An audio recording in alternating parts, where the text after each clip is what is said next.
喂，大家好啊！我雙天使教會 Lucifer。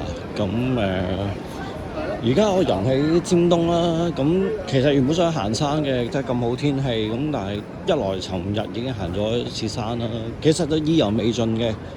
體力上亦都唔係話唔可以再行啦。咁但係就因為自己掛住追睇翻啲 YouTube 片啊，搞到晏咗出門口，咁就變咗冇咗個 mood 去行山。咁變咗就行街，行街行尖東，因為屋企樓下有巴士直通尖東啊。咁幾個字就到尖東啊。咁出九龍嚟講，出尖東係對我嚟講最方便嘅，即係自己作為一個港島仔一個島仔咁樣島仔心態，就九龍區就出尖東啊、尖咀啊嗰啲就相對方便。咁亦都叫做有嘢行有嘢睇。咁自己都玩開錶啦。咁尖沙咀尖東咧睇錶係好方便，即係亦都好多錶可以睇，亦都係有多嘅一啲維修保養嘅服務咧，就可以喺尖沙咀一帶揾到相關嘅服務供應商嘅，係啦。咁講錶啦，今日自己帶咗咩錶啦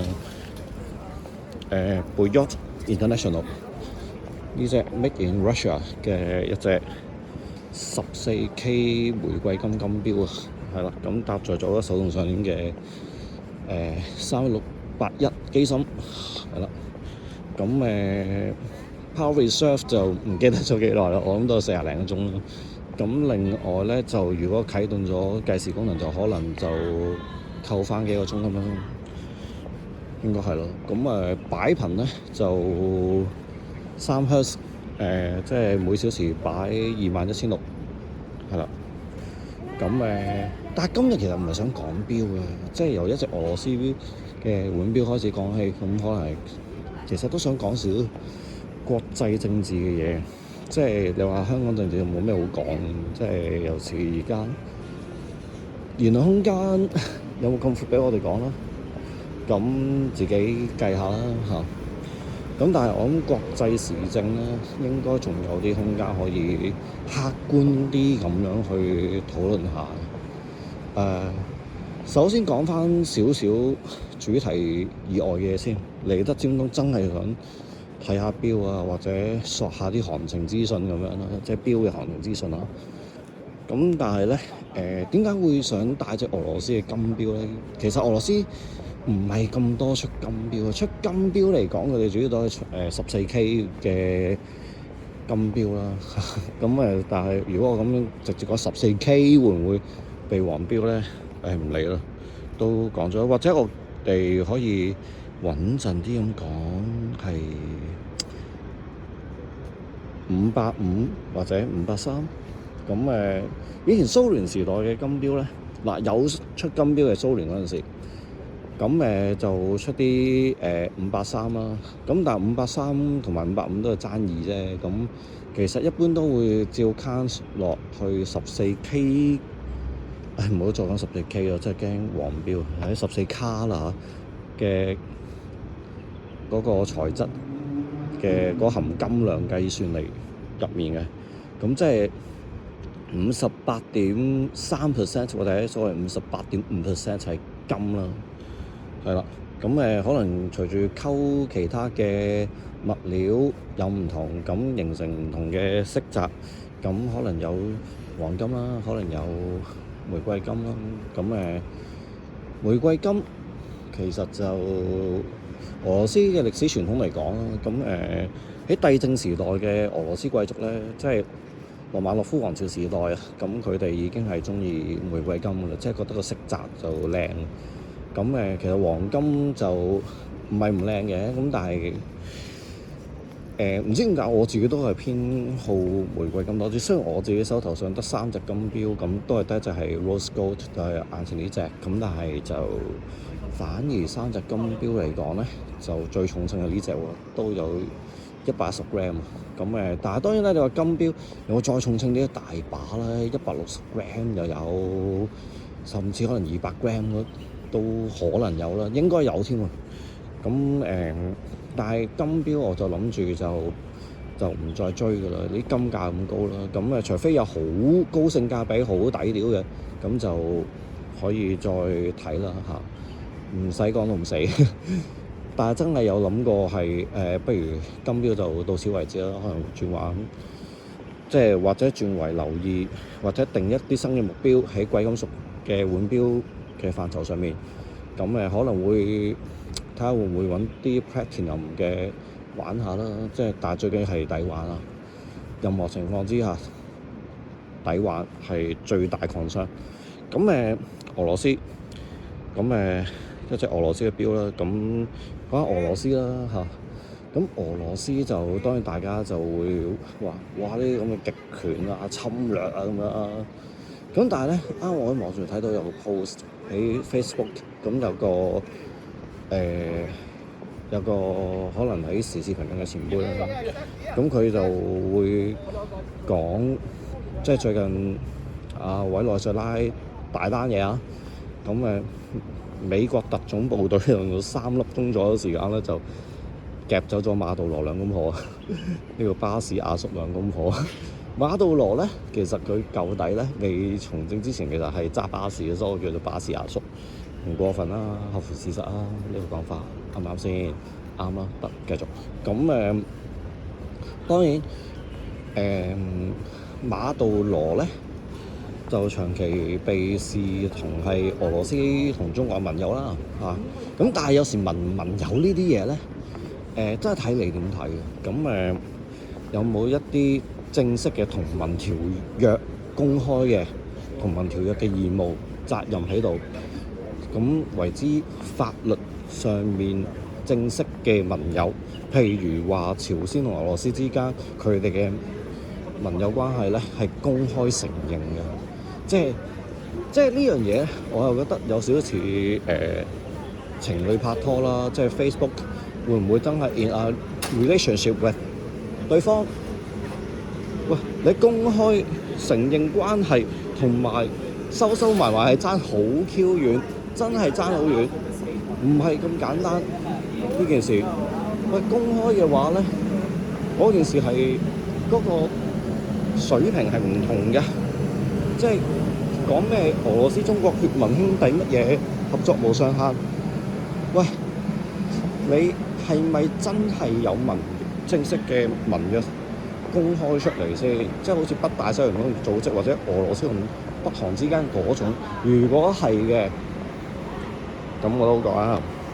但係如果唔係嘅，咁即係話變數仍然存在，呢個係邏輯問題嚟嘅，真係唔係立場問題，係邏輯問題啊！即係立場歸立場啊！喂，真係立場歸立場，邏輯大家真係唔好擺低邏輯呢樣嘢。如果即係大家去分析時政係 based on 立場而唔係 based on 邏輯嘅話，我覺得係好危險㗎，即係一定啲嘢會錯到九彩啊！係啊，所以就麻煩大家評論時政講下邏輯先，係啦，擺事實講邏輯，唔該。唔係話俄羅斯同中國一定係一夥嘅，佢哋可能有某啲領域需要進行某啲合作，但係嗰個唔係全面嘅，唔係全面嘅關係嚟嘅，唔係北大西洋公約組織嗰種咁正式、咁全面嘅關係嚟嘅，甚至乎北約本身有啲佢哋嘅成員都唔係依足北約本身嘅條款要求去處理佢哋嘅國防開支嘅問題嘅，係得好少數會肯跟足嘅咋。而佢哋跟足唔係因為 based on 佢哋對盟約條款嘅負責任，而係 based on 自己本身嘅安全需要或者擴張需要嘅咋。所以大家搞清楚呢啲邏輯嘢先，真係。如果唔係，唔好同人講話你係評論政治、評論時事，尤其是國際時事，連最基本底層邏輯嘅嘢都冇。唔該，自己 off 得 off 先 ，OK？ 真係好啦，而家講翻馬杜羅單嘢啦，3粒鐘夾走人哋總共兩公婆，呢啲真係效率之神嚟喎！喂，咁高效率做嘢，真係呢鋪真係 Donald Trump 真係好嘢，真係唔計立場，淨係計辦事能力，我哋就係計嗰個行政術嘅效率同辦事嘅能力。喂，你就知道 Donald Trump 有料啦，係嘛？喂，有邊個可以3粒鐘搞掂一個行動咧？係咁高水平嘅行動喎！你講緊係夾走人哋嘅總統兩公婆喎，仲要係即係如果根據《寰宇家事錄》嘅講法咧，就叫捉奸在床。喂，真係，喂，你淨係人哋嗰個辦事效率啊，已經要學嘢啦，啱唔啱啊？已經要即係高度評價啦，即係你話立場對錯啲擺低先，真係擺低先。幾粒鐘搞掂一壇嘢，喂，真係呢啲效率點嚟㗎？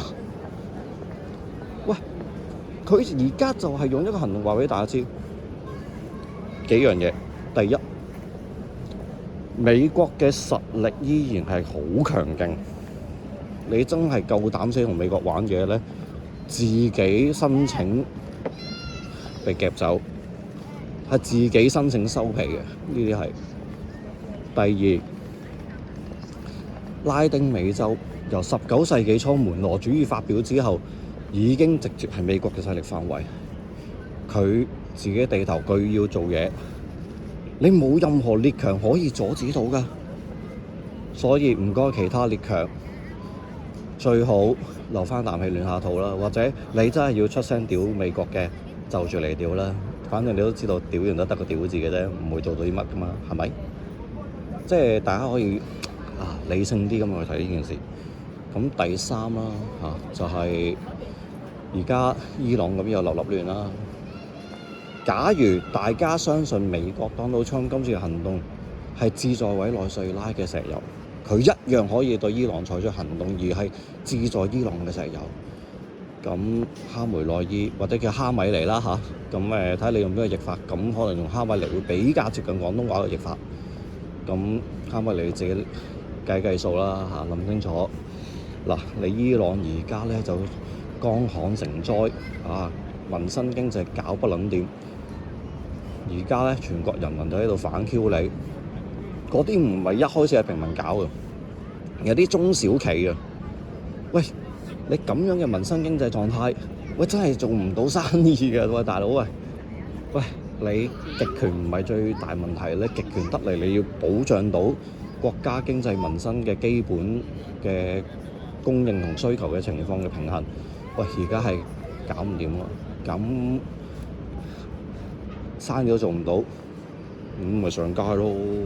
咁上街之後，哇！啲政府大樓嗰啲咁，大家睇片睇到啦，係咪先？咁會唔會下一個就到伊朗咧？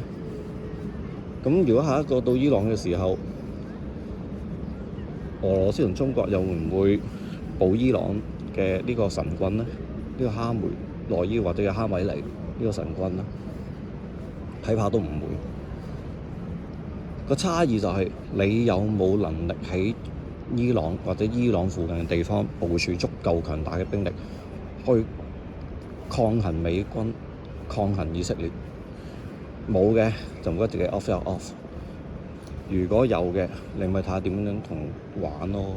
咁我覺得相對嚟講，俄羅斯仲有少少籌碼嘅，因為咧，譬如話委內瑞拉啦，佢嗰個副總統洛迪古斯啊，咁呢條八婆咧，而家就喺俄羅斯度嘅。咁其實咧有個傳言啦，有個消息啦，就係話其實俄羅斯條靚白羅斯啦。就呢個盧卡申卡佢哋總統做咗好多年啦，即係差唔多蘇聯假體做到而家。咁已經暗示馬杜羅會喺美軍做嘢之前就好着草啦。咁馬杜羅唔聽咪搞到咁咯咁白羅斯有呢一個表態咧，其實即係話咧，好大機會咧，其實咧都係莫斯科授意明斯克去做呢一個講法嘅。咁冇嘅，馬杜羅唔聽就被捉奸在床咯，兩公婆咁其實即係大家唔好太執着寰宇嘉士錄嗰啲用字啦。咁但係我覺得係調侃或者搞笑嘅啫嚇。咁但係真係俾人哋夾走咗啦嘛。係啦。咁拍片嘅時候已經知道阿馬杜羅被夾到去紐約㗎啦。咁應該都好似秀茂坪同黨王朝玩殘鴨雞咁樣，要玩一玩啊馬杜羅㗎啦。係啦。你拉丁美洲揾食，即係美國地頭揾食你喺佢環頭揾食喺佢地盤度揾食，唔聽話後果自負。咁其實亦都有消息話美國政府係有即係有個咁嘅講法咧，就係話如果你洛迪古斯你係肯同美國合作嘅，我俾你頂咗馬杜羅個位做冇問題，但你要聽話，係啦，你要按美國嘅需要辦事。咁當然洛迪古斯就拒絕咗啦咁但係佢拒絕得，亦即係話自己申請成個馬杜羅派系咧就隨時滅頂，係啦，真係隨時滅頂㗎。咁美國又唔係話冇其他人選可以擺上去個和平獎得主嗰個都係支持美國嘅做法㗎嘛。咁呢個係支持美國嘅，咁咪擺佢上去咯，冇問題㗎，仲好添啊！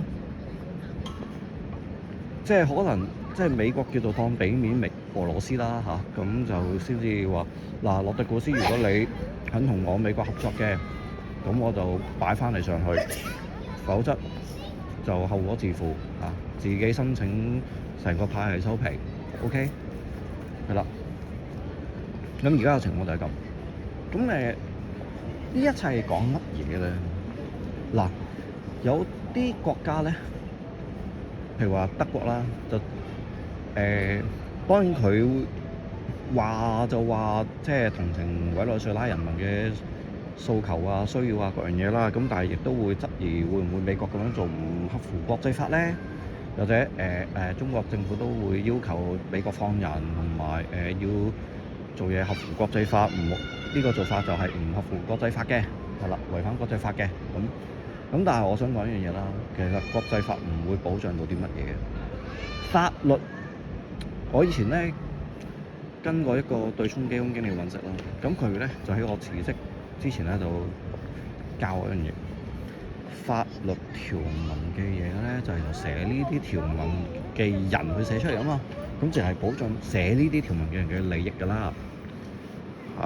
咁國際法咩人寫我唔多講啦。咁但係咧，亦即係話從來法律都唔係保障所有人，又或者如果唔能夠保障所有人嘅時候，咁即係話法律係未必能夠保障一啲理應受到保障嘅人嘅。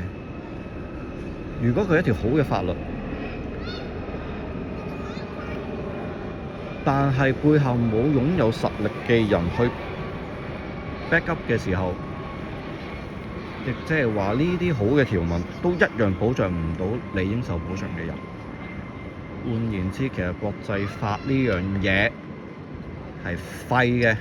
我而家可以同大家講，如果冇強權大國肯用實力去 back up 國際法，咁國際法本身係廢嘅。相反，好多所謂國際法或者所謂國際關係建制啦，譬如話聯合國呢啲嘥嘅氣啦，又係嗰句，冇強權大國肯出手支持嘅，你聯合國咪又廢。喂，真係大家喺香港住咗咁耐呢6-7年間睇到咁多嘢，你哋就會知道實力同埋實利先係政治最決定性嘅兩項因素。冇實力，我點解要做嘢？我冇實力，想做都做唔到。所以咧，而家呢個時代咧，由2022年俄羅斯對烏克蘭進行呢個特別軍事行動，到之後以色列對巴勒斯坦用兵，對黎巴嫩南部用兵，到而家美國呢個南方之矛嘅行動，呢3個國家而家嘅政權，無論係普京嘅、內塔尼亞胡嘅，抑或係呢個 Donald Trump 嘅，俾啲死左膠屌撚咗咁多年，但係唔單止佢哋屌極唔死，仲越做越有。佢哋而家呢3條友就話俾大家知，呢個世界政治就係大國強權政治。而家所有嘢返去大國強權政治嘅時代，乜嘢國際法、聯合國嗰啲係用嚟呃細路仔嘅，3歲小朋友都唔應該再信呢啲嘢。所以咧，大家睇返以前18、19世紀或者第一次世界大戰之前嘅歐洲國際關係歷史，睇返嗰個時代嘅大國強權政治係點樣玩，再睇返今時今日嘅大國強權政治，我哋睇下美國、睇下以色列、睇下俄羅斯、睇下印度甚至土耳其，佢哋全部都係玩緊大國強權政治嘅遊戲。唔好再迷信乜嘢國際法、咩人權公約，唔好再迷信呢啲建制嘅大台嘢啦。已經時代唔同咗，所有嘢正在經歷緊冥王水瓶，即係如果占星學角度嚟講啦，就冥王星在水瓶座啊，一個革命性嘅轉變喺一個國際關係、地緣政治嘅層面發生緊。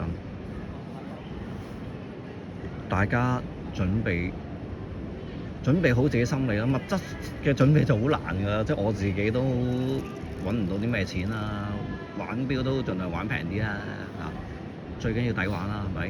咁但係大家一定要喺心理上面有個準備，嚟緊係會發生更加重大嘅變化。委內瑞拉之後，會唔會好快到伊朗？又或者有啲人可能會諗其他嘅拉丁美洲嘅一啲反美親中嘅政權，譬如話哥倫比亞或者巴西，會唔會都會面對好似馬杜羅兩公婆咁樣嘅遭遇？大家放長雙眼睇，我認為有撚排玩啊！係咁先啦，拜拜。